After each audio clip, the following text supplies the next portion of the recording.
চুন। চুন পানের সঙ্গে আমরা অনেকেই খাই।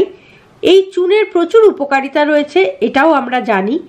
কিন্তু এই চুন কি কিডনিতে পাথর তৈরি করতে পারে?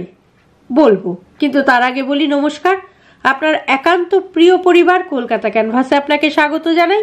আপনি যদি এই পরিবারের একজন এখনো না হয়ে থাকেন তাহলে প্লিজ সাবস্ক্রাইব করে নিন কলকাতা ক্যানভাস। পাশেই বেল আইকন রয়েছে, প্রেস করে অন করে নিন, তাহলে নতুন ভিডিও আপলোড হওয়ার সঙ্গে সঙ্গেই নোটিফিকেশন পৌঁছে যাবে আপনার কাছে। এবার বলি, চুন খেলে কিডনিতে পাথর হয় কিনা। যদি পাথর হয় তাহলে সেটা কি করে আমরা প্রতিকার করতে পারি। প্রথমে বলে নিই, চুনের প্রধান উপাদানই হচ্ছে ক্যালসিয়াম। প্রতিদিন একজন পূর্ণবয়স্ক পুরুষের 800 মিলিগ্রাম, একজন নারীর 1000 থেকে 1200 মিলিগ্রাম ক্যালসিয়ামের প্রয়োজন হয়। আমাদের দৈনন্দিন খাবারে যে ক্যালসিয়াম থাকে তা থেকে অল্পই শরীরে প্রবেশ করে। এই কারণে কখনো কখনো চিকিৎসকরা আমাদের ক্যালসিয়াম ট্যাবলেটও খেতে বলেন। এ কারণে কেউ কেউ মনে করেন পানের সঙ্গে চুন খেলে সেটা হয়তো ভালোই, কিন্তু পান সুপুরি চুনের কারণে মুখে আলসার বা ক্ষত সৃষ্টি হয়, যা কিনা ক্যান্সারে পরিণত হয়। আর দীর্ঘদিন ধরে বেশি পরিমাণে চুন বা ক্যালসিয়াম ট্যাবলেট যদি খাওয়া হয় তাহলে কিডনিতে পাথর হওয়ার একটা আশঙ্কা থেকেই যায় এবং সেটা বৃদ্ধিই পায়। কাজে শরীরে ক্যালসিয়ামের পরিমাণ ঠিক রাখার জন্য অতিরিক্ত চুন খাওয়ার কোনো প্রয়োজনই নেই। এবার বলি, কিডনিতে পাথর হওয়ার সম্ভাবনা কিভাবে আমরা কমাতে পারি। কিছু সতর্কতা অবলম্বন করলে কিডনিতে পাথর তৈরির হারটা কমিয়ে আনা যায়। যেমন ধরুন, প্রচুর জল পান করতে হবে। পরিশ্রম করলে জলের পরিমাণটা আরো বাড়াতে হবে। যদি আপনি খুব পরিশ্রমের কাজ করে থাকেন তাহলে কিন্তু জলের পরিমাণটা বাড়াতে হবে। তবে অতিরিক্ত জল খাওয়াও কিন্তু কিডনির জন্য ভালো নয়। যে পরিমাণটা স্বাস্থ্যের জন্য উপকারী সেই পরিমাণ জল কিন্তু আপনাকে খেতে হবে প্রত্যেক দিন। প্রতিদিন সময় মতো খাদ্য খাবার গ্রহণ করতে হবে ও চর্বি জাতীয় খাবার পরিমিতভাবে খেতে হবে, মানে অল্প পরিমাণে খেতে হবে।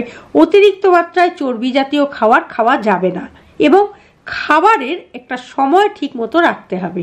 নির্দিষ্ট সময়ে প্রত্যেক দিনের খাবার খেতে হবে। যদি ওজন বেশি হয়ে যাচ্ছে মনে হয় তাহলে সেটাকে আস্তে আস্তে কমাতে হবে। শরীরের স্বাভাবিক ওজন বজায় রাখতে হবে। যেই ওজনটা আপনার হাইটের সঙ্গে ঠিকঠাক যায় সেই ওজনটাকে কিন্তু মেনটেন করতে হবে। সেই কারণে অন্তত প্রত্যেক দিন 30 মিনিট ব্যায়াম করতে হবে। এছাড়া ভিটামিন সি সমৃদ্ধ ফল খেতে পারেন বা ফলের রস বেশি করে খেতে পারেন। যেমন ধরুন কমলা লেবু, আঙুর, এই ধরনের ফলগুলোর রস করে আপনি খেতেই পারেন। যাদের কিডনিতে বারবার পাথর হয় তাদের প্রোটিন জাতীয় খাবার যেমন ধরুন মাছ, মাংস ইত্যাদি বেশি খাওয়া চলবে না। প্রত্যেক দিনের খাদ্য তালিকায় পালং শাক, বিট, মিষ্টি আলু, চা, চকলেট এবং সয়া জাতীয় খাদ্য কম রাখতে হবে। না রাখলেই ভালো হয়, যদিও খান কম খেতে হবে। অতিরিক্ত মাত্রায় নুন বা চিনি কোনোটাই খাওয়া যাবে না। কোল্ড ড্রিঙ্কস প্রচুর ফসফরিক অ্যাসিড যুক্ত, তাই কোল্ড ড্রিঙ্কস কম খাওয়াই ভালো। যদি শরীরে কোনো ইনফেকশন হয় তাহলে তাড়াতাড়ি চিকিৎসকের কাছে যাবেন। ক্যালসিয়াম যুক্ত খাবার খাবেন, কিন্তু সেই ক্যালসিয়ামের পরিমাণটা সম্পর্কে কিন্তু একটু সতর্ক থাকতে হবে। ডায়াবেটিস, প্রেশার বা পারিবারিক কোনো রোগ যদি থেকে থাকে তাহলে নিয়মিত চেক আপ করাতে হবে। এই নিয়মগুলো মেনে যদি ঠিকভাবে চলতে পারেন তাহলে কিডনিতে পাথর হওয়ার সম্ভাবনাটা অনেকটাই কমে যাবে। সেই সঙ্গে চিকিৎসকের পরামর্শ নিয়ে তবেই খাদ্য তালিকা তৈরি করবেন এবং যে কোনো ক্যালসিয়াম ট্যাবলেটই খান চিকিৎসকের পরামর্শ নিয়ে তবেই খাবেন। আজকের এই ভিডিওটি যদি ভালো লাগে লাইক করবেন, শেয়ার করবেন, কমেন্ট বক্সে অবশ্যই কমেন্ট দেবেন। আর আপনি যদি এই পরিবারের একজন এখনো না হয়ে থাকেন তাহলে প্লিজ সাবস্ক্রাইব করে নিন কলকাতা ক্যানভাস। পাশেই বেল আইকন রয়েছে, প্রেস করে অন করে নিন, তাহলে নতুন ভিডিও আপলোড হওয়ার সঙ্গে সঙ্গেই নোটিফিকেশন পৌঁছে যাবে আপনার কাছে।